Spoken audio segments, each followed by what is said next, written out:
For the better part of my career, more than 20 years, I've been a corporate girl in supply chain management and logistics or classical marketing.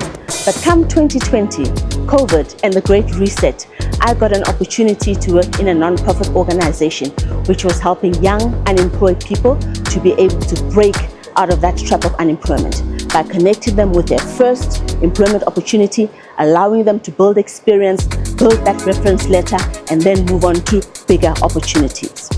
My name is Novantu Nkulwana, and in this season of my life, my ambition is to help the emerging social entrepreneur to be able to flatten that learning curve, scale up their projects, and deliver more impact quicker than ever before.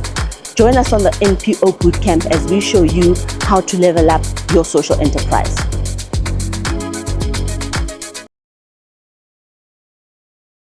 Thank you so much for staying with us. We're still with Jaco Van Schalkwyk from the Character Company, and we're going to segue into somewhat of a masterclass covering governance. We'll talk about financial management. We'll talk about sustainability. So let's pick it up with your organization, Jaco, and how that is set up in order to tick all the right boxes from a governance point of view. So maybe I start with a disclaimer to say that this is what we've done as an organization.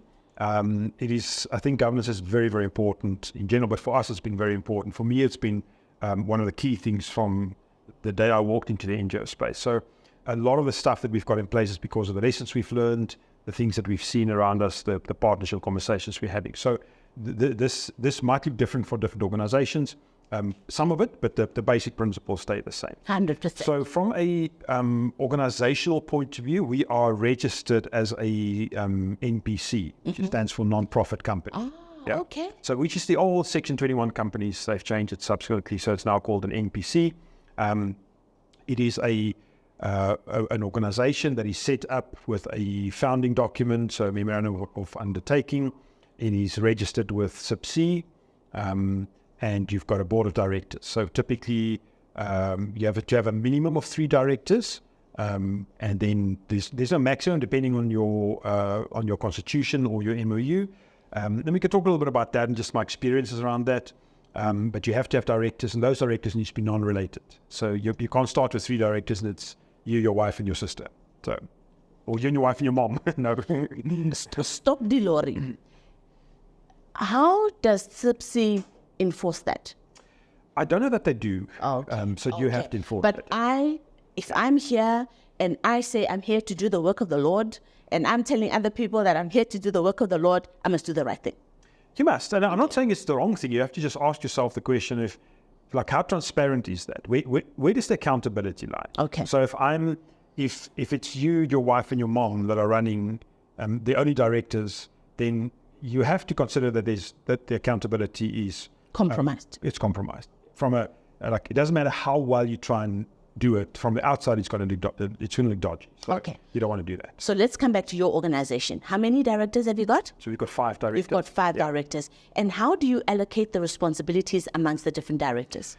So when you talk about directors, I think there's a couple of things for non-profits to consider here. And this is a question or conversation that happens often because I think it's one of the first pitfalls for a non-profit, and it's one of the hardest things to manage.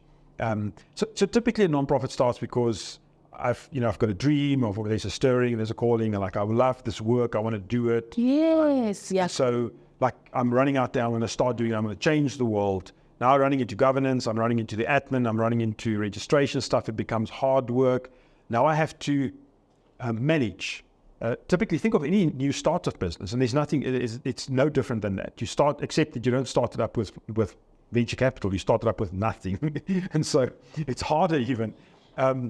But you are going to have to be HR director, financial director, operations manager. I mean, you have a lot of stuff that suddenly you have to become, and it's very, very difficult. It's hard because you don't know what those things are typically. You cannot be all of it. But a good friend that reminds me, you are only one part of the body, not all of it. I have to constantly learn that lesson. And a lot of your information is linked into this if you are built like me. So you're like, I suck at HR, but I have to be the best HR manager. Now I don't know how to do this with people on the HR stuff, so I'm failing. So it easily becomes that. So it's very, very complex. And so it's important to surround yourself with the right people. So when you sit down and you want to do this, my first advice to someone that wants to set up an NGO is don't. Oh, Find someone that's doing similar work and partner.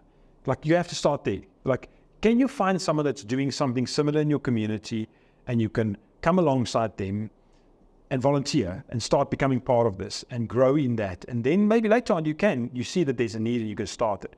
You know, that was a bit of a shocker what you said, but I see the logic. Yeah. It makes sense. Okay, please Because complete. to have 10 feeding schemes in a 4-kilometer radius because you want to start your own NGO and you like to have your name on it is counterproductive. Okay, understood. Yeah, Understood. So you have to. My first reaction is run. You don't know what's coming, right? And so I think you need to start there. Sit down and figure out. You're going to have to. Like, the best advice is find someone that can handle your registration.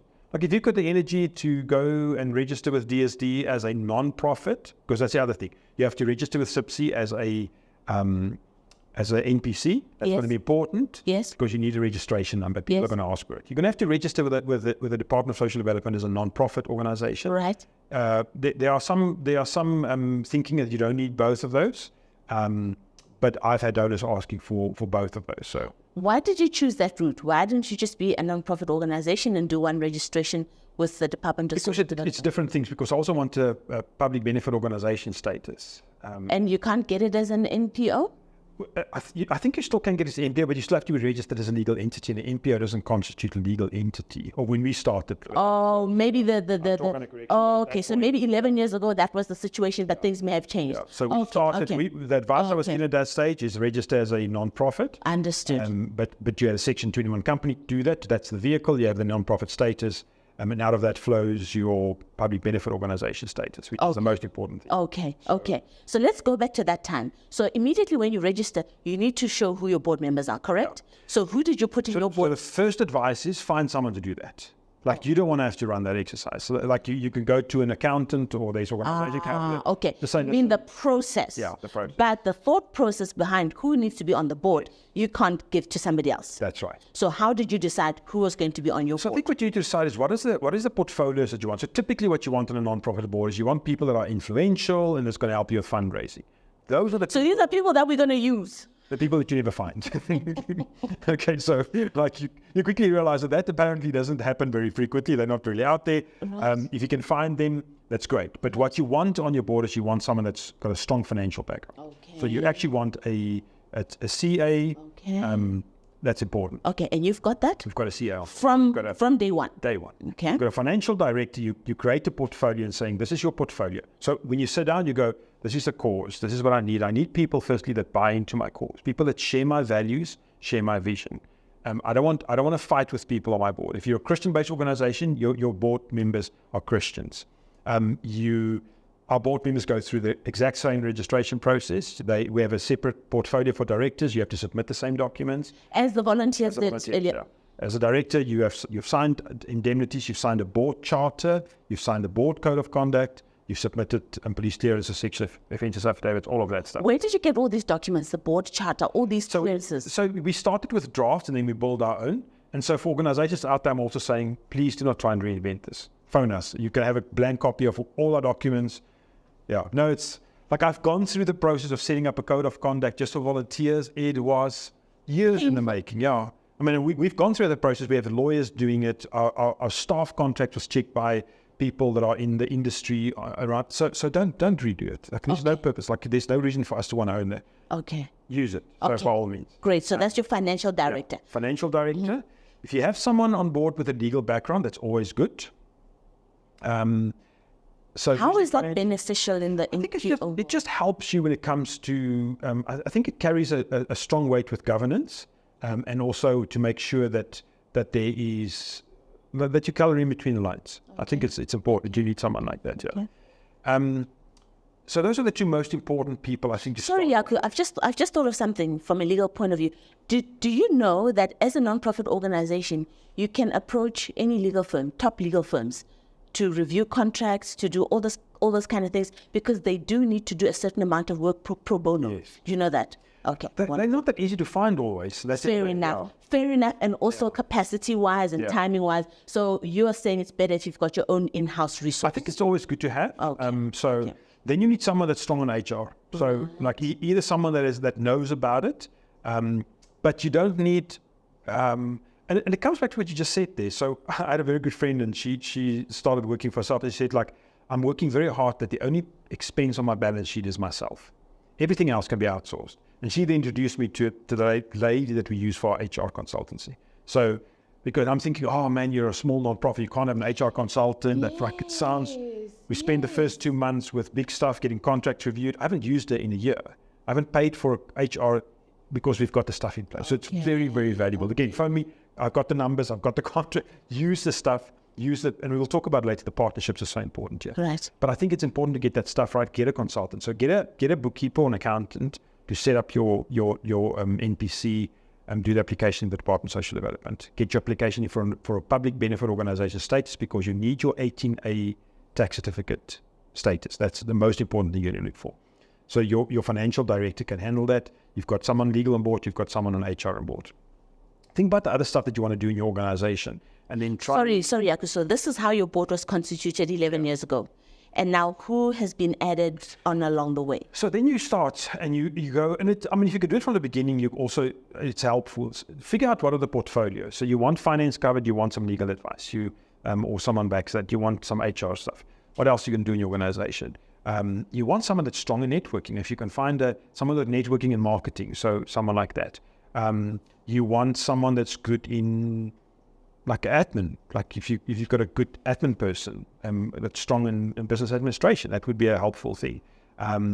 If you can find someone that is a influencer, that this is a dangerous space, but if you find someone that can be an ambassador, for example, maybe that's the right word. Influencer is maybe not the right one. That can stand up for your cause. If you can find someone that is very well connected from know the right people and can get you introduced to the right people, or can do that work, bonus, then get someone like that on board. Wonderful. So do not make it too big. Do not make it too big. Okay, understood. That makes sense. So what is the arrangement you have with your board members? Do you pay them? Do you not? Are they volunteers? So from the beginning, you need to be clear about that. This is a volunteer position. We don't pay for board members. Because there's a lot of people out there that get paid to be directed. So you're not that non-profit. Like if you cash flushed like that from the start, then you probably don't need to listen to this, because you've got to, you're either got to sort it out, or you're on your way on the wrong way there by now. So I think this is someone that wants to buy into the cause. So you don't pay that. If you can do it, you're going to go away for a strat session or stuff like that, then the organization can cover those funds. But I personally would. We've made a decision very early on that we would not pay directors. Okay. So it's a volunteer position. Mm-hmm. You end up having to manage your directors as the organization's founder, leader, the one that drives the vision. So be careful how you add people onto the board. Don't go with, like, I think the maximum would be 12. And that's a stretch. That's a lot, eh? Yeah, Jesus said 12 disciples, and they were a rough bunch. So I would not go more than 12. 5 for us is good. You want to try and have it an unequal number, so that when it comes to voting, of course, I never thought of that. Yeah. Also, how are you going to add your directors? So when you start, you're going to have directors that's on board from the beginning. You have to get your registration done. But then what you have to do. So for our example, our policy is, if I want to add another director, I bring it to the board at a board meeting. And of course, board meetings is recorded. There's minutes. Your minutes are done. Your minutes are accepted. Every meeting is very important. I introduce a new director. So this is who I would like to. Then I step out of the process. Another director contacts that person, makes an appointment to go have coffee and have an interview, and then bring that back to the board to do a vote. I'm not allowed to vote on this. So I've made the introduction, but until that process is finalized. So we've put very strict processes in place. So it can't be like, I really would like to get my mother's now coming on board, but she's got a different surname, so no one's going to know this. So very, very important. There's no place for egos here. No. And you have to, because you have to be accountable to stuff, and you have to put the stuff in place, because you also have to think about sustainability. Right. It's like what we call our bus plan. Like if I get hit by a bus, what's the plan? Yes. And like you have to have the stuff in place so that when someone along the line, another CEO steps into this, because you already have to think of that. Like like one of the early conversations with our board was like, we have to plan for the sustainability around this. And that means that this organization needs to be something that's driven way beyond me, because now you've got founder syndrome in the picture. You have to watch out for that.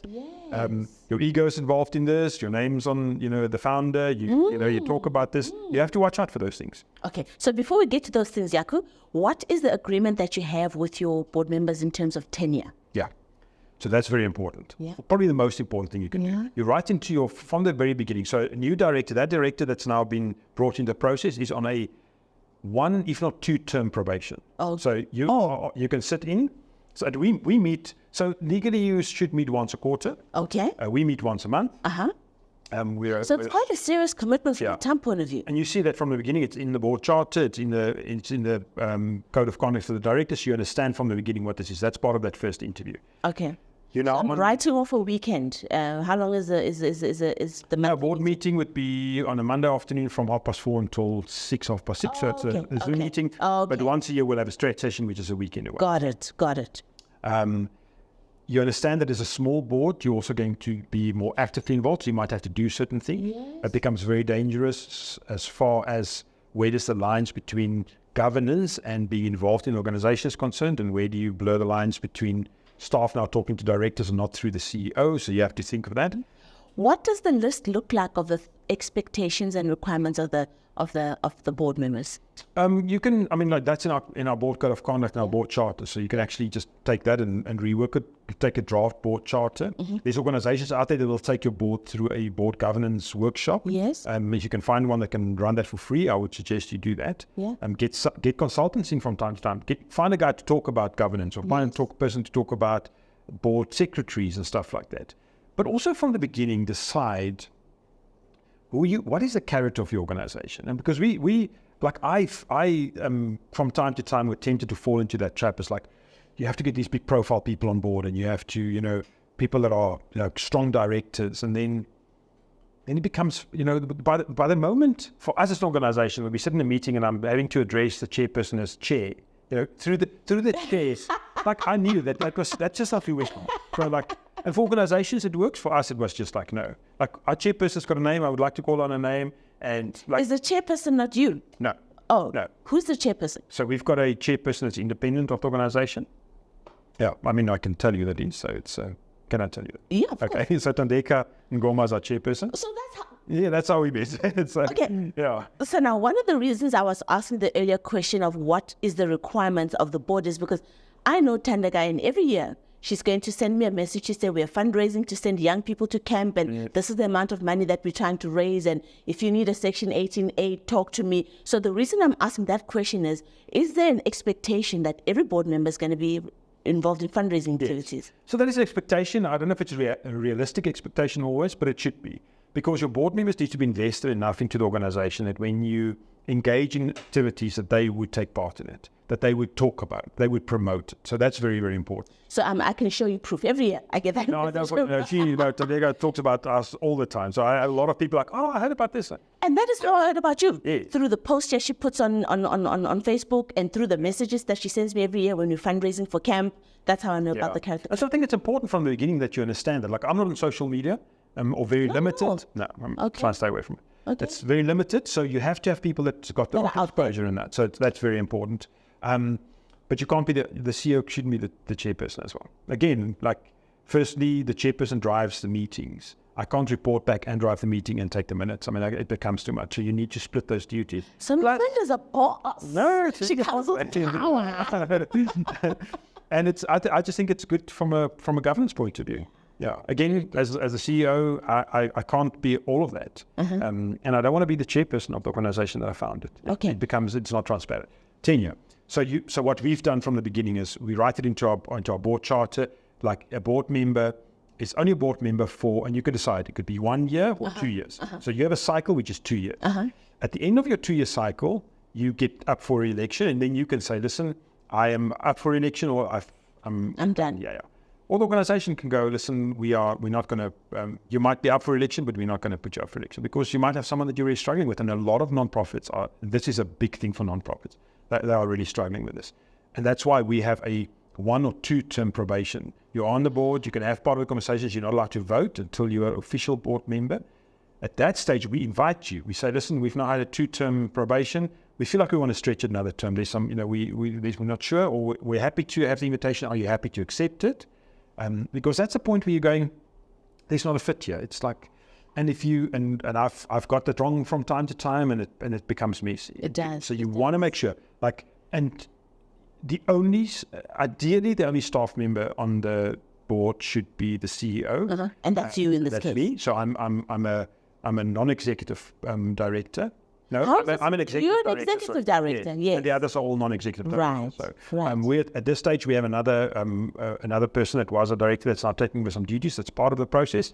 You have to clearly discuss that, clearly feel comfortable as a board with that. And that's where your decisions come in. It's like you also need to decide that there's certain decisions that will be okay with a majority vote, or certain decisions must be everyone must be in agreement with it. So stuff like that. And then there's conversations. So for example, and we might touch this later with financial management, and if I don't, then remind me to talk about that again. It's like when we do the financial statements, when the financial statements is revealed to the board, part of that conversation the CEO is not part of. The introduction of that conversation, that the external organization that presents the financial statements needs to be able to talk to the directors without the fear of the CEO. So to manage that situation, you are not... I'm off the call for 10 minutes, 5 minutes. And so they call you back. And they call me back. And that's good governance. I was taught that years ago, and I've stuck to that where we could. And I think it's good practice. So if the CEO somewhere along the line, if there's dodgy financial dealings and the external person that does this is uncomfortable, you need to be able to tell the board without thinking this, Jaco sitting right there, I'm not sure how to handle it. Very important. Wow. I've never ever heard of that before. Yeah. So tenure. Yes. Can you do with the tenure question, please? 2 years, if you feel uncomfortable, 1 year, because you are going to get bored. What are you doing? 2 years. You got 2 years. So a new person will be on probation for 4 years effectively. Because they say 2 terms, 2 quarters. A quarter, not a full. Oh, okay, got it. 2 quarters. You can extend that. But once you've got a person on, and you also don't, that varies. So you're not like on the 1st of February, everyone comes up for re-election because you have a fight somewhere or something goes wrong somewhere and you lose all your directors, and you don't want that. Or you want to get rid of people. I've had conversations with non-profits that are in serious trouble. I know of non-profits that closed down because of stuff like that. Stuff like what? Where there's friction between the board and the CEO. And like I had a chairperson years ago that reminded me that the most important relationship in your organization is between your CEO and your chairperson. Yeah. It's important. That's also part of your mentorship. It's where you get a lot of your mentorship from. And so it's important, and you need to understand that, and you need to work with that. These are people that needs to buy in. So there's a lot of the stuff in the beginning, and especially at the beginning is where we get it the strongest. Like, I'm desperate. I want these people. That guy looks like he's got a lot of influence. That person looks like he drives a nice car, so he must have influence. This guy's an accountant. Get on board. So how was the chair appointed? At the beginning when you register the... No, because you don't register on SIPC. So those are just directors. Then you do at your first meeting, you say, listen, we're going to choose a chairperson. Okay. And you can do that different ways. You can have what they call a revolving chair. So you have every meeting someone else chairs. That becomes messy. For us, it's been we appointed Tandeka's chairperson, and she's been our chairperson. We haven't felt the need to update that. She's been a chair for how long? Probably for the last at least 3 years. And then is that an indefinite thing? Because with other board members, you are very clear on the... So when it comes up for that 2 year stint and you have to re-elect, then it'll also come up to the chairperson. Okay. Yeah. Okay. We typically have the conversation once a year, but it's not like we're going to vote on it now, because we have a very comfortable flow in our organization. So, and with the directors we have right now, and so there's not a situation that you constantly want to have to change that. Okay, great. So I think I'm clear on the position with the boards. They must be constituted from the very beginning, but they can evolve and be added on as the organization grows. You need to be clear on what their roles are and get people that are strong in finance, people that are strong in HR, legal. What was the other one? Marketing, networking. Yeah. And you give them portfolios. You give you the director's portfolio, so that means that they're just responsible for that portfolio. That doesn't mean that they're the only one that's dealing with it, but they are the one responsible for the portfolio. So how do we review the performance of a board member?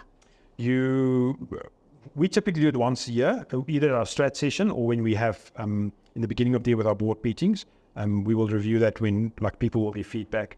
So what happens? Do I sit with a list of KPIs that I was supposed to do A, B, C? You can do that with your board. It's not bad to do a review of your board where other board members actually say, listen, how do we review this? And you can decide as an organization, do you want to put KPIs for your board members? So how do you do it at the council? So KPIs is important. I think it's important that you have it.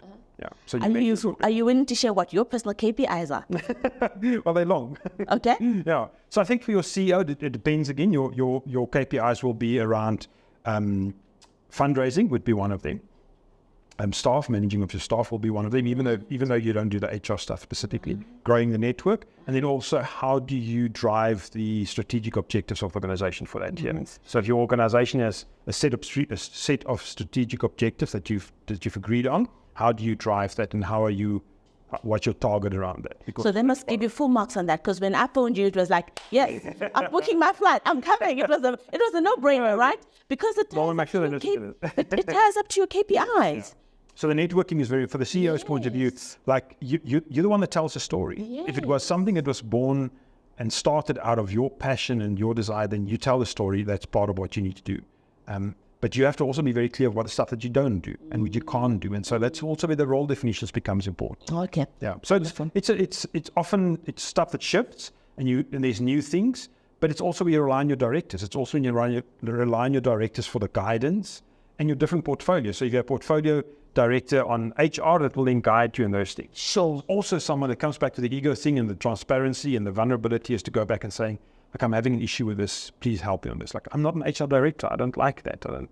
So guide me in this, give me advice. Wonderful. All right, Jaco. So one of your own KPIs about managing people. So we've seen how the board is structured and how that relationship is run. We've seen the volunteers, but is there a layer in the middle, which is regular people that are employed by the organization? Yeah. So we are a small organization in that regard. There's only 4 of us that are officially employed by the organization. So it's myself, we've got an operations manager, we've got a mentor coordinator and a business development coordinator, which deals with our intake of mentors. Wonderful. So it's just 4 of us. And where do all these people sit?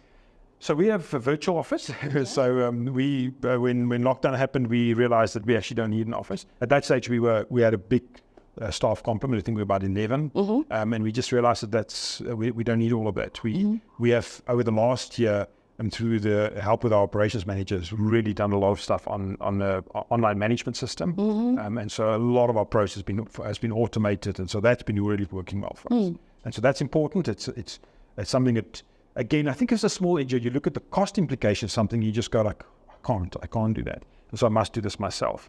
And so it's not you had necessarily to terminate all those other people, Jaco. What happened? Yeah, so we did some retrenchments after lockdown. Only after lockdown we did, when we streamlined the organization. Some of them we also had people on contract basis. That's actually we just didn't renew contracts because as we streamlined the organization, we realized that some of those positions we had interns. We just didn't renew intern contracts. Okay. Yeah. Okay, let's look at the remaining ones. I think you spoke about a business development person, an ops manager, and a mentorship manager. Yeah. What do their KPIs look like? So operations manager, obviously KPIs is around how do we manage the systems of the organization, how do we manage the reporting on our targets. So it's kind of putting the back office stuff together. So yeah, it's running all of that.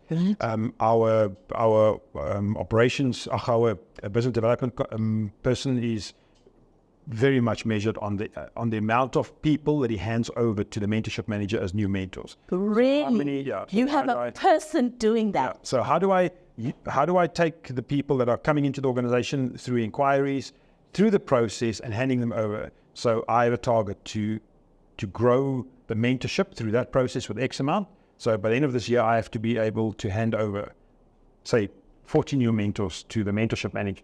The mentorship manager's job is I've started the new year with 80 mentors, 40 is coming in, so I need to end with 120. Wow. Which means I have to manage that. I have to manage if I lose mentors along the way, I need to top up, to replenish.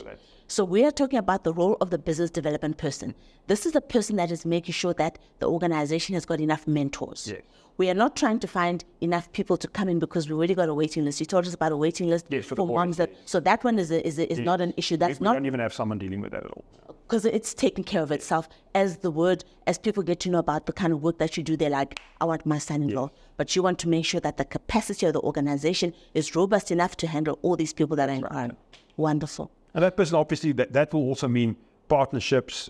A portion of that is fundraising, growing the organization. You're talking about still the mentorship? The business development. The business development. Yeah. Okay. Because getting new people in means we have to talk about this. We have to engage in the... Yes. Wonderful. So shall we talk fundraising? What are some of the... fundraising for organization, I think that's always, for non-profit, that's always the hardest thing. It's the one thing that we get stuck on. It's the one thing that we struggle with the most. Again, there's this balance between, do you get a professional fundraiser, which is very difficult for us in an organization. We've revisited that conversation often. They're expensive. It's a risky environment for you. We've not moved past that into a space where we felt comfortable with it. There are big organizations that have fundraisers, like a whole office full of them.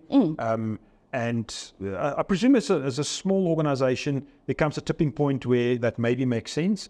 But you have to understand that there's a risk in it. I mean, these are very specialized people that doesn't come cheap necessarily, and they don't work just on I work for you until we get some funding and then I'll get commission. You're gonna have to have money set aside for at least 6 months. I see what you mean. Okay, because it's a slow burn. Fundraising is a slow burn. It's about building relationships and sometimes about aligning with the financial year ends of organizations. Then there's, like, if you do purely fundraising, there's a whole lot of reporting and when does the reporting cycles happen. So it's a very specialized field. And then you've got event fundraising, which is it's hard, it's difficult to do. And for us, event fundraising is two things. We've done it over the years. It's a portion of raising awareness for the cause, raising awareness for the organization, and raising funds to, sponsor boys on camp. So, for example, we just this last weekend, we did a swim. So I got myself into it was called the Breach House Mile. I didn't do the mile. We did the 800 meters. Just because I didn't know there were shorter options. So I got pulled into the down the 4. I'm not a swimmer, clearly. So, and that was used partly to raise awareness and then also raise funds.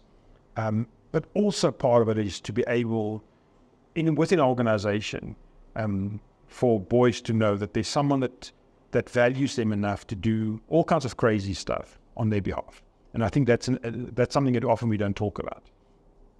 But the overall thing about fundraising would come into networks, partnerships. That plays a big role as well. But it's a big thing for non-profits. It's a tough space. None of us getting into this really are professional fundraisers. It's all relationship.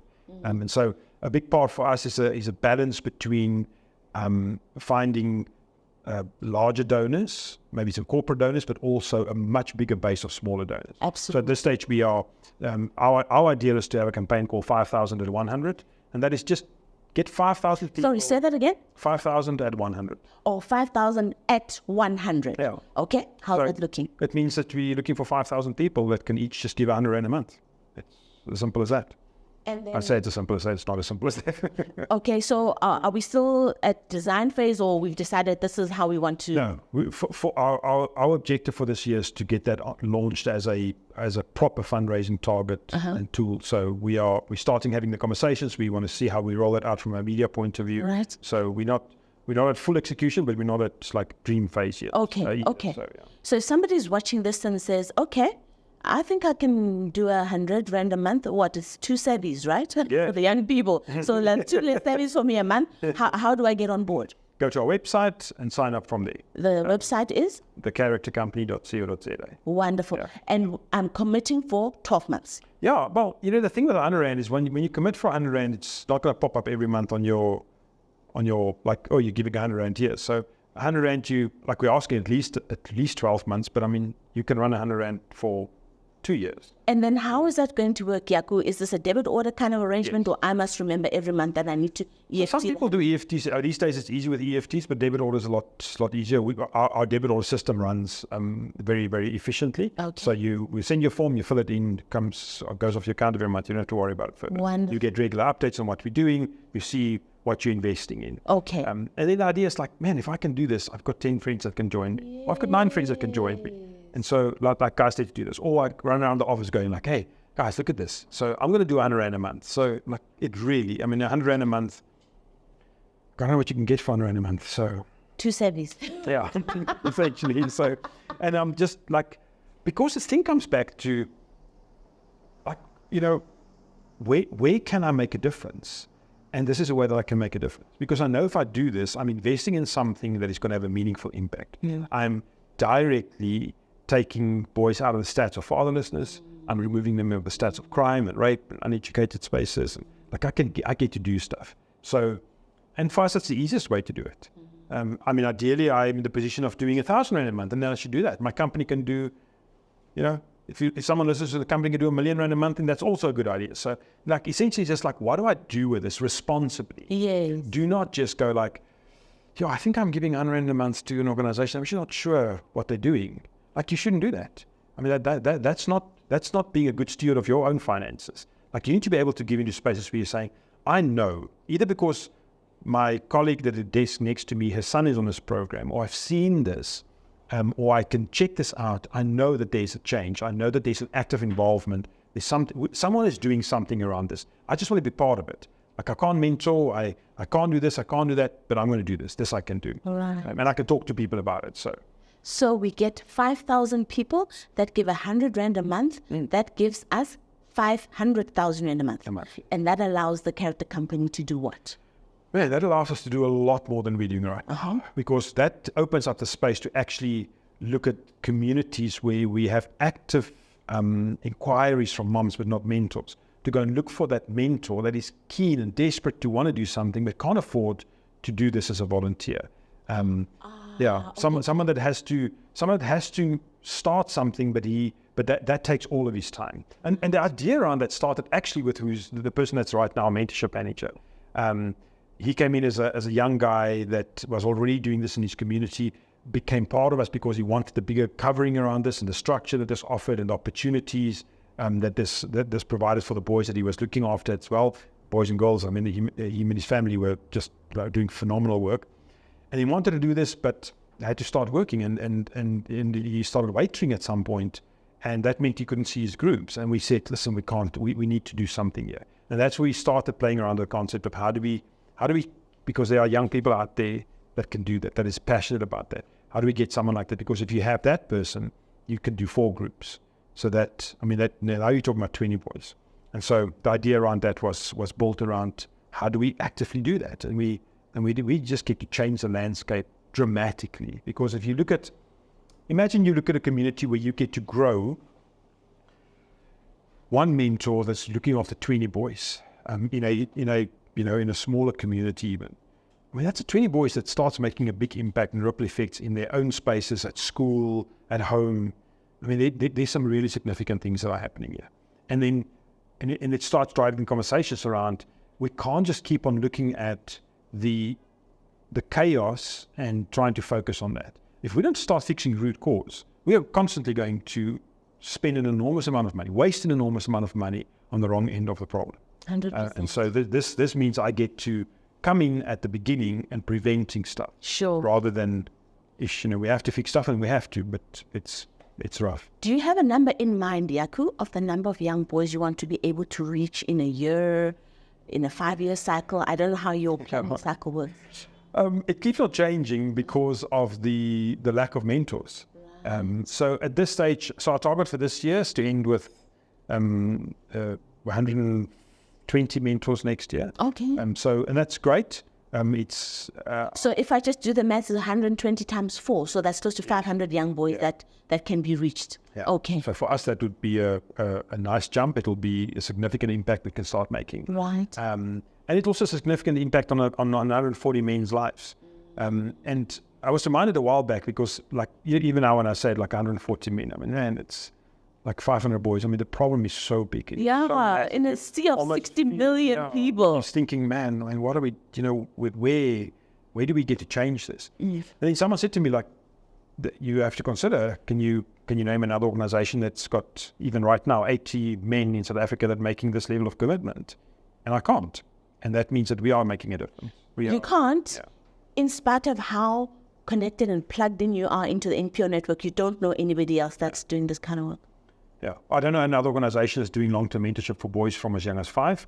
And I don't know another organization that's got 80 mentors that are making the commitment that it requires to be a mentor at the character company at this level. So, yeah. So back to the 500,000, that will allow you to get mentors in place for boys that are already sitting on waiting lists right now. Yes. You told us about the Joburg waiting list. What does it look like in the other regions? So other regions are smaller because the mentorship spaces are smaller there. So, and like the balance, like at the Western Cape, we're trying to set up our program right now. We have the challenge around that is that you have like when you start talking about this program, moms have an expectation. So they're like, you are talking about this. My boy is 5 years old. I want him in the program. It's like, I'm great to sign up. I'm looking for a mentor. Like, what do you mean you don't have a mentor yet? Like, no. Oh, moms expect like, ons wikkel, no. I can sign up today. I want my son in the program by the end of the week. And that becomes a problem. So in a new area, it's trying to balance getting the mentors first. And now sitting with mentors, the boys are not ready yet, rather than having a bunch of boys. So it's different there. In Somerset West, where we started in the Western Cape, we already have a waiting list at one of the children's homes. So I've got 4 boys too many for the 2 mentors that are there. So it happens like in the blink of an eye, you have a waiting list because people hear about it, children's homes hear about it, there's a big need for that. And so it happens fast. Maybe, yes, go for it. Yeah. The other thing that will change dramatically is also how we get to camp with our boys. Right. Yeah. Because right now, like if we, at that level, we actually have a dedicated team that just does camps. So we wouldn't have to split the guys that are doing the work Monday to Friday, also having to do the work Friday to Sunday. So these are the mentors. So right now especially from the core team. Okay. Yeah. So you've got mentors that look after the youngsters. They meet with them every week. And then now, because of constraints, you have to take these same guys onto the camp. Yeah. So for our mentors, they also have to camp only twice a year. So it's easier there. But our core team, like between the 4 of us, I mean, like the mentorship coordinator and the business development coordinator, they also run the camps. They run the men around the fires. So like we had to scale it down to 1 a month, which is a lot. We're still, I don't know if another organization that camp as much as we do. But that means that we can camp a lot more, which means we can draw a lot more people into the camping space if we have a team that just does camp. So they can do the camping dedicated, all of that, because there's a lot of work going into that. Okay. Organizing that camping with them, coordinating that, it means that you take that off the staff that does all the other stuff as well. So you already have the waiting list that's going to fill the camps. Yep. You just want to be able to make it less strenuous for the core team so that they can have a bit of a rest. Yes. Because what I can't do is I can't break up a family to try and restore another one. So it's important for me that my mentor coordinator and my business development coordinator, their families must not be neglected through this. Are these all males? Yes. Yeah, so the 4 of us are all male. The full-time guys? Yeah. And that's by design. You are not interested in having a female in that space? No. Years ago we had for our mom support program, but that's become a very organic program, so we don't need that. And we can't come, like our business development consultant, his wife helps us with the catering as well, so they get to spend their time together, and his young son comes with, his older son is in the program. But that's not a family weekend. I mean, it's not a work weekend. Camping is, I mean, you camp, it's a lot of work. So you go home exhausted, you've missed your weekend, you've missed your family time, and that's just not healthy for the sustainability of our organization. So it's important for us. All right, let's close this little section, Jaco, with partnerships. You've mentioned some of the homes, children's homes that work with you. Shall we start there and see how you partner with them? So in the NGO space, the 2 things that are probably the most important things to consider is sustainability of your organization and partnerships. And so I'm passionate about partnerships in the nonprofit space because we typically don't easily work together. Why is that? It's a combination of we are so caught up in what we're doing that we don't often get the chance to just lift our head up and going like, well, who else does something I'm doing or something that can complement my work? And then sometimes, sadly, it's just like, this is my little kingdom, don't touch it. Like, I'm not talking to you about anything. You're going to steal my funders. Unfortunately, you have that as well. Yeah. And it's sad because, together we can do more. Like together, I don't have to reinvent the wheel the whole time. And together, like if you're running, let's say you're running a feeding scheme, or children's home. So in a children's home, you are having a very specific focus. You need to do that. I don't run a children's home. I can come alongside doing mentorship because your boys need mentorship. I can bring a mentorship partnership to this space. I'm going to have somewhere in my dealings speaking to someone that does not fund mentorship, but that funds beds, that funds food, that funds something that you need. And you can connect them. Share that, yeah. What on earth would prevent me from saying, listen, I want to make this connection? Not like, oh, have you thought about this? Here's another good idea, because most of us have a whole board of ideas. It's the execution. It's like, I want to put these two people together, have a conversation. Is there something that can happen here? Maybe not. Maybe someone could just share a bunch of draft Word documents so you can use it, so you don't have to spend 4 hours or 15 days trying to figure out what does a code of conduct look like.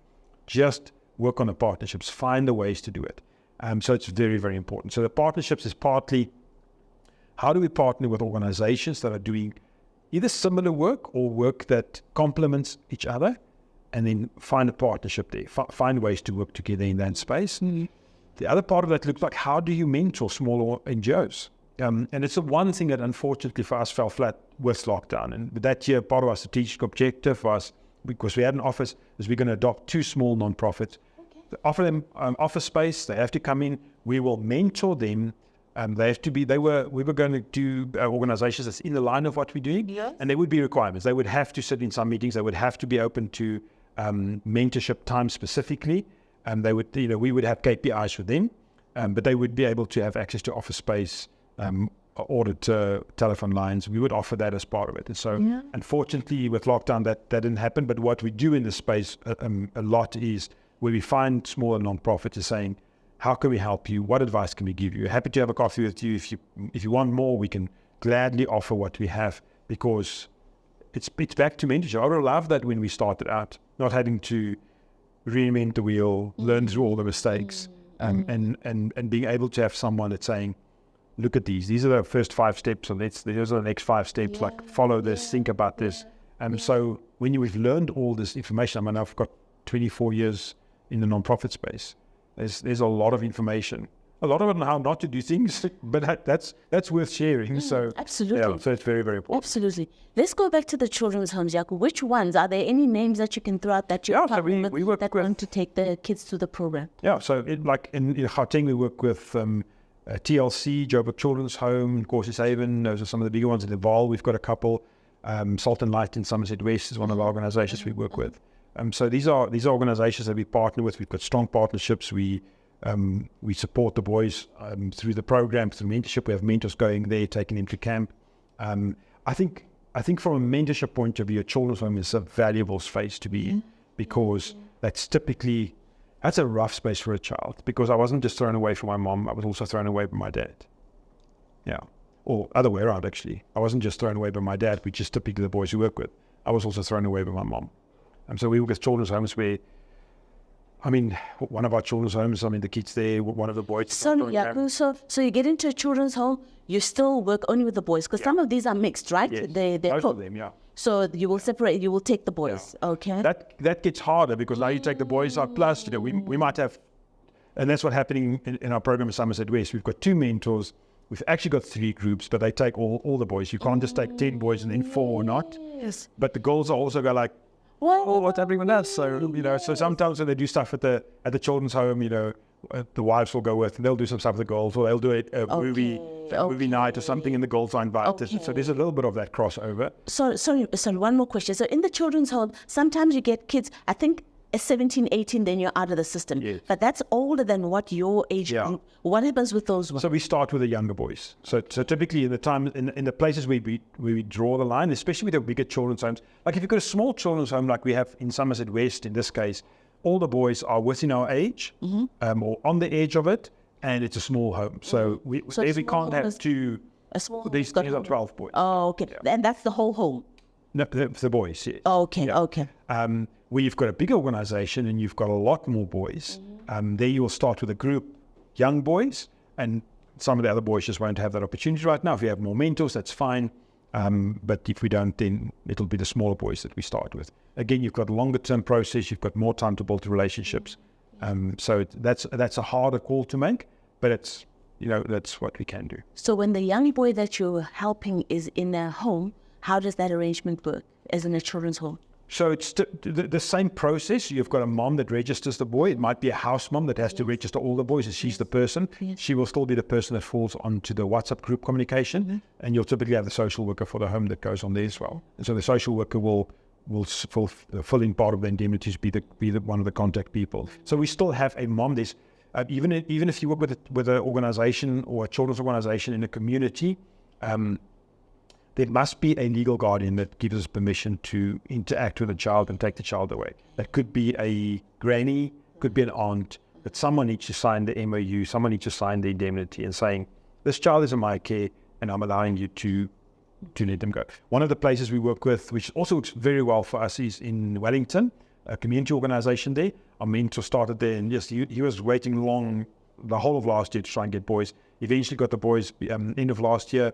And that's a community organization where they work with the moms as well. So these are boys that come there, and I just got some photos this morning. They went for a hike yesterday, and they're all excited. And I get some voice calls when they're in the car. And the community organization also works with the moms and the families in the community. So we get to close the circle, which is great. So like at schools where we get to interact with the teachers, or where we get to go to a parent evening, or mom calls us and there's an issue at school and we get to step into that. That's part of what we play. So it's an important role. And at the children's homes, that actually works very well because you've got the social worker and the house mom. Okay. Yeah. You spoke about Nkosi's Heaven. If I remember Nkosi's Heaven, it's where people go that have got HIV/AIDS. Is that correct? Started with that, yes. Yeah. Oh, it's not that anymore. No, as far as I know, yeah. So okay. I think the little boy's name was Nkosi. Yes, I remember Nkosi Johnson. I remember seeing him on TV with a mic. Right, yeah. Okay, because my question was going to be, so now you get involved in this dynamic where the young child has got this disease. Is that something that you're supposed to help them navigate? But that's no longer the case. So one of the things that we're very specific about is we don't highlight any issue other than the fact that we are a values-based program. Okay. So when a boy comes into the program, and boys will understand most likely that they're there because there's an absent father, but your identity doesn't get replaced now you on a program with an absent father. So like if you're on chronic medication, you hand in your medication at the beginning of camp at the kitchen, you know what your times you have to take your medication, we'll call you before we do supper, we'll say, the guys that need to take medication, just go to the kitchen. It's a non-event. It's a non-event. Why is it a non-event? We're creating a culture of mentorship and of values, and that's the only thing we focus on. And so you go hiking and you hear the boys like, oh, where's your dad? It's like, oh no, I don't see my dad often. Like, oh no, I haven't met my dad. Or, casual conversation, hand over the shoulder, there they go. So I was very specific about that. It can't be, well, I'm here because I've got an absent father, and now this is my identity. So yes, I like that very much. Let's close on partnerships that have helped you from a financial point of view in terms of supporting the organization. Have you been able to crack that? So those be donors, long-term donors. So those partnerships are organizations where people are saying, listen, I'm supporting this on a monthly basis. Those are good to have. So try and find organizations that loves the cause. Again, it's personal relationships here. It's like it's very seldom that you're going to have these ongoing organizations that will support you that is not based on personal stuff. Someone that just heard about you and don't know anything about you.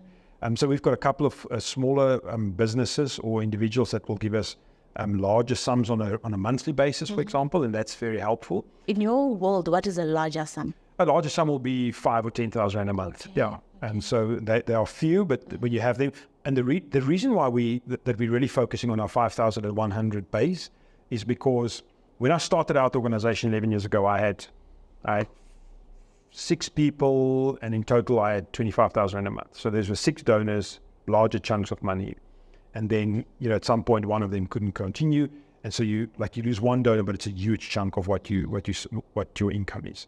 When you have a much bigger base, you don't see that. So it grows slowly. It levels out the shocks. Yeah. So I think for an organization that's very important. Yeah. It's important to be an organization that just depends on one large donor, especially if it's Department of Social Development or a government grant. That's dangerous because you're constantly being, at the receiving end of, if you have one donor, it means that you are at high risk. You constantly have to. I mean, I've had organizations close down because the payments are late or it's not happening for months, or and you lose a donor, you're done. So you have to, when it comes to sustainability, you have to look at that. So those partnerships is important to look at. So in terms of looking after those partnerships and nurturing them, maybe even a compliance thing, what is the best-in-class way to manage those kind of relationships?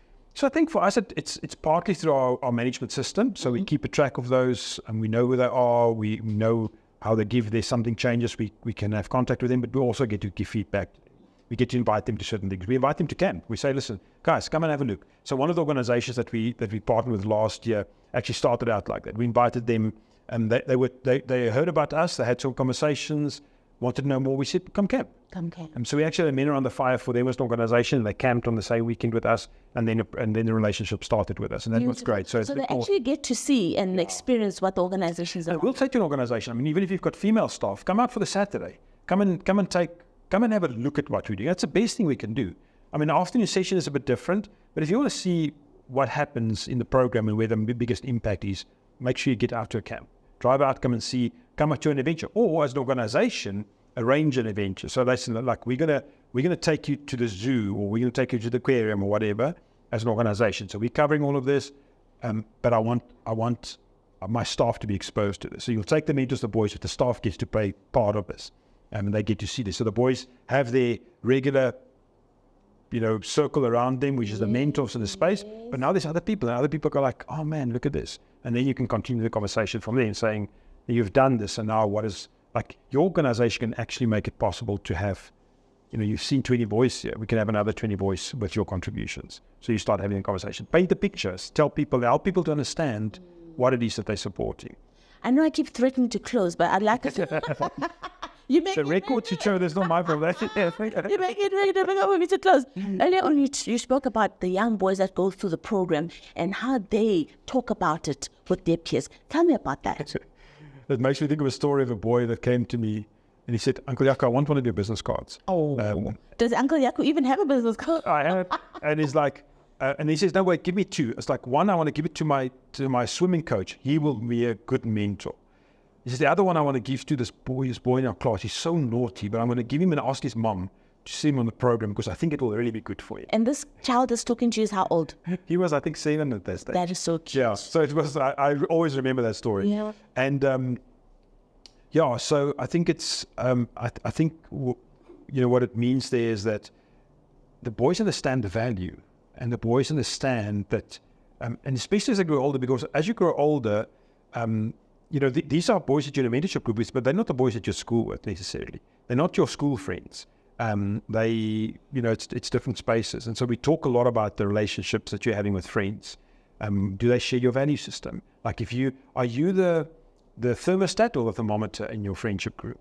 Are you the one that's going to change the temperature, or are you just adjusting to the temperature? So, those are constant conversations because it becomes hard. There's peer pressure. If you're being bullied, you don't want to be bullied, so you'd rather be on the other side of the line. I mean, there's a lot of stuff there. So we have to try and navigate it through, and for the boys to understand the value they get from this, and they want to share that. They want to make sure other people understand it and know about it. So our moms by far the best ambassadors for the program. It's like, this is what my son is experiencing. It's like, I remember a photo once of a mom that sent me a photo with her son climbing a tree, and she's like, what have you done to my son? And my first reaction was like, oh, I'll do something. I'm like, I've never seen him to climb a tree before in his life. I was like, I'm so happy. Yeah. Or mom that goes, send us a photo of, Mother's Day, and there's a tray with, coffee and some breakfast and flowers, or washing dishes. Like, I've had mom sending me photos of my son's washing dishes. Like, what have you done? Yeah, you're like, a miracle. I'm like, this is something new. And so I think it's when you live this, you can't not want to share it. Yes. I just want the people I know to be involved in the program because I know the value I get from it. I know the value by serving. I know the perspective it puts in my life. So, and I know what we can do when we're involved in this. So my agenda is always like, how do I get mentors involved? How do I get men to engage in this? So we just get to tackle masculinity and fix that. So because our boys out there are so desperate, and we need to start walking towards them in this, and not just turn our backs and walk away. Jaco, are you able to identify that moment where, for this little boy, that eureka moment happens for him, and he's like, wow, I'm so glad I'm on this program? I think it happens in different places, but it's it happens often so quickly. And like right now, I'm thinking again. I'm thinking back of these boys, and we've had them in our program for so long, and we've our first junior mentor that came out of our program, and we've got 2 boys that are in a trade school this year that I still get calls from, but this little boy, I picked him up first group, and we were doing the introductions. We're like, "Hi guys, this is," and we introduced him, and I said, "Tell me a little bit about yourself." And he's the sweetest little kid, and he was like, "Something," and I can sing. I said, "Can you sing? Like, you want to sing for us?" He says, "Yes." And he broke out in beautiful song right there in front of a whole bunch of strangers. I mean, the confidence of this kid. And he's still it must be on our Facebook page, like one of the very earliest videos we've ever had. And I'm just thinking, it's that moment. Or it's the moment where the boy, again, in his first program, just sat next to me and said, "Can we have a conversation?" And we talked, and he was like, talks about his mom's mental health issues and how hard it is at home and how he's struggling. And didn't ask for a solution at that stage. He was just, this is safe. I can just talk here. And I was like, my word. And that kid of how old? That kid was probably 9 at that stage. Are you from real? Yeah, so kids are going through a lot. No, kids are going through a lot. We have no idea. Yeah, and this gets broken early on, and it doesn't get fixed later on. It's like you talk about, we want to talk about, 17-year-olds that gang rape girls at school or girl at school. 12 years ago, that's a 5-year-old that we ignored, that we walked past. That used to be one of the harshest stories I could tell. I mean, like what I read last week about what goes on in our country is, I don't know how we don't just stop everything and just go like this. Like we have to try and look at what we are doing or not doing to create this level of behavior in a child. I'm not even talking about adults anymore. I'm talking about 9-year-olds that would engage in activities that is just so dark and so destructive to this world. So